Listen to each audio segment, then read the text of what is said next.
Bank expects broad-based economic growth this year, supported by consumer spending and progress with structural reforms, as well as more consistent electricity supply and improvement with logistics at the ports.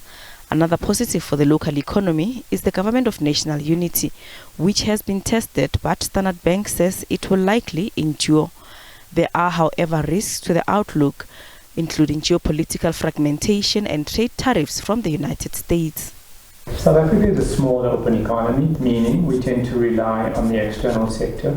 We rely on exports as being both a significant contributor to GDP and employment. We have a rather unique relationship with the United States within the paradigm of the Africa Growth and Opportunity Act, or AGOA. AGOA has been a bedrock for various African nations exporting to the United States for several years. It would be unfortunate if AGOA was cancelled. Industries such as our water sector, as well as farming, chemicals, and even various segments of the mining industry rely on duty-free access to the United States for amplified sales. So if AGOA were to end, while we acknowledge this does not mean goods cannot penetrate the United States, it simply speaks to less competitive prices. Ahead of the national budget next week, it's expected that tax revenue is on track, while government spending remains under pressure. The budget is likely to show that, at least when looking through the rearview mirror, revenue collection has been favorable and in fact may overrun. Expenses containment has also been constructive, and I think the Minister will be in a position to cheer that there hasn't been any material overspending.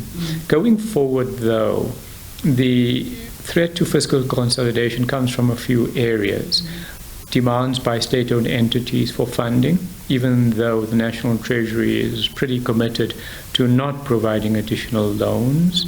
The potential elevation in the social wage, both from an increasing in beneficiaries and in the increase in the amounts paid to beneficiaries, could also come to bear a little bit more heavily.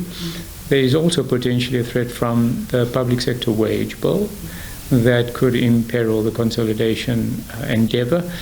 Standard Bank believes it is plausible that the country could get ratings upgrades if the finance minister stands firm on fiscal consolidation and on the back of significant GDP growth, which would be a good indicator of the overall fiscal health.